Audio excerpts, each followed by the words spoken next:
It's another day and another situation where companies are acting extremely scummy, and now Marvel's Rivals, basically a Marvel Overwatch clone, is going to be releasing, and if you are a content creator who has received a code from them and wanted to cover the game, they are forcing you to say nothing negative about it or compare it to other similar games.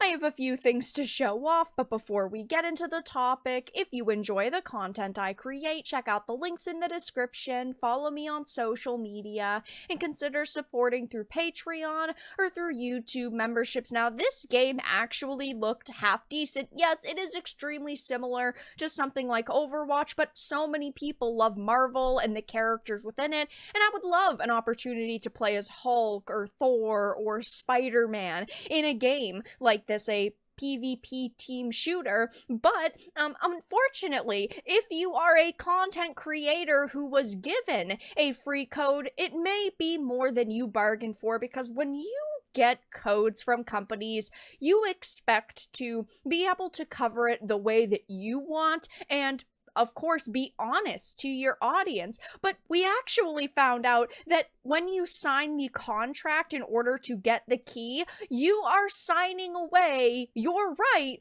to talk negatively about this game. Now, this situation really blew up because of Brandon Larned.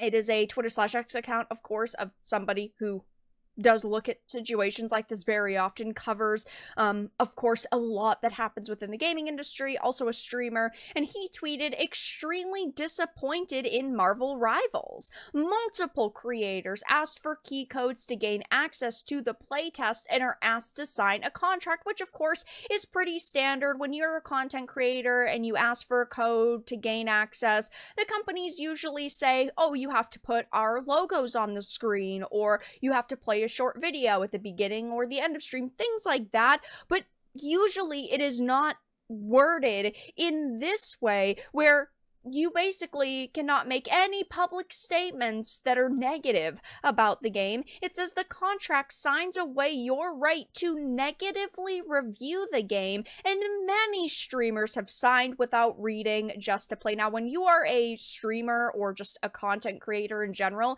it is part of your job to read through these contracts, and of course, when you have the contract, you can just look for specific words within it, and you could have simply filtered through words and looked for things like negative or statements or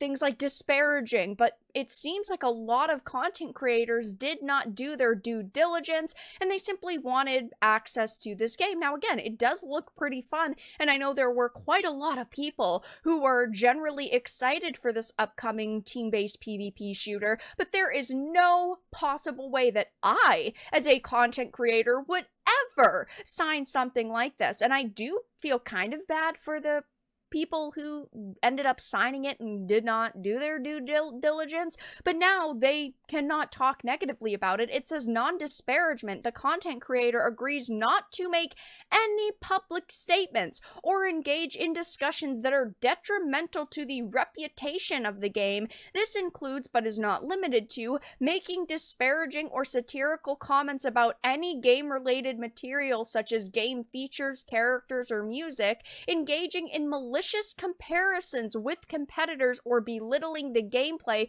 or differences of Marvel Rivals, or providing subjective negative reviews of the game.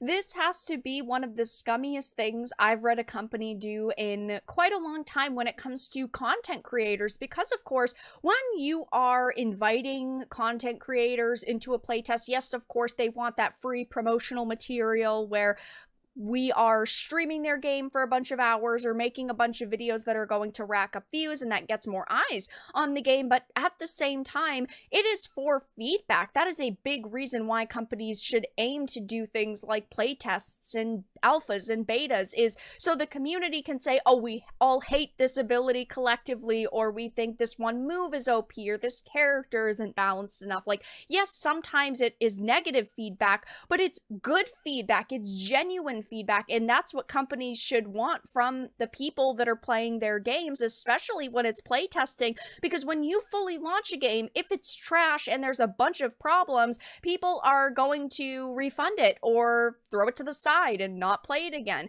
So you should be allowing creators to be honest with their audience, because now, of course, there are going to be a lot of creators who sign this contract who are praising it, and there's going to be audience members who are going, I'm not going to trust you again. Like, this company, and of course just Marvel Rivals, decided to make this move that is going to be generally hated, and they are going to have a lot of the content creators refuse to play it again in the future. And of course, if you did not know, this is actually a NetEase title. If you don't remember NetEase, they work with Blizzard Entertainment to bring their beloved titles to China. And of course, Microsoft Gaming and NetEase have entered a broader collaboration.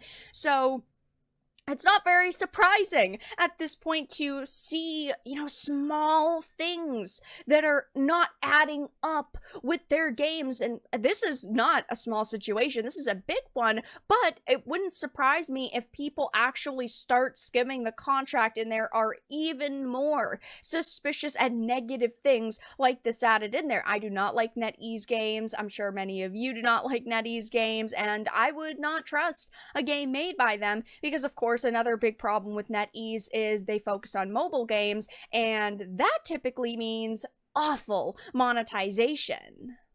And now, of course, that tons of people are talking about this, Marvel's Rivals is getting absolutely roasted. Sweating, awkward thumbs up. Marvel's Rivals is a great game, guys. That's very strict. What the hell? It kind of screams my game is shit if they put that in the contract and you can't talk bad about it. I completely agree. As a content creator, again, I want to be as honest as possible with my audience, and this really does look like they were not confident in the product. They thought that it was going to be a nightmare, and even if it wasn't, they still wanted to make sure that someone was not going to gain access to their playtest and cover the game and say it's trash, trash, trash. Yeah, this is a huge no-no and against quite a few terms of service, including Steam's. I would have zero doubt the FTC has something, to do about that as well. Someone just DM'd me a code. Fun game. It boils down a lot of Overwatch, but the aesthetics and character feel fresh. Like, yeah, it does definitely look similar to Overwatch, but even if you look at this part of the contract, they say that they don't want you to compare it to other games that are similar because they knew that it was going to happen. They knew everybody was going to be saying it was either better or worse than Overwatch, and they didn't want people to say that it was worse. Wow, you do realize this is asking for dishonest reviews. That is not how gaming works. Good thing you didn't post the rest of the contract. This is the nice part. Yeah, I mean, we do not have the contract in full, so we're not exactly sure what else it says, but it wouldn't surprise me if there are other things sprinkled in there that are just as suspicious and bad as this. It will be interesting to see over the next few days and weeks if the full contract leaks and if content creators who declined covering the game come out and talk more about this situation. But right now, it is not looking good for Marvel Rivals, and they are getting absolutely roasted by gamers who are saying, why would we ever want to play a game if you don't even want content creators to be honest about their experience in it? But that's all that I really had to discuss in this video. Let everyone know your thoughts in the comments down below. If you enjoyed this, give it a like, and if you didn't, give it a dislike. I appreciate your support either way, but I will talk to you all again in the next video really soon.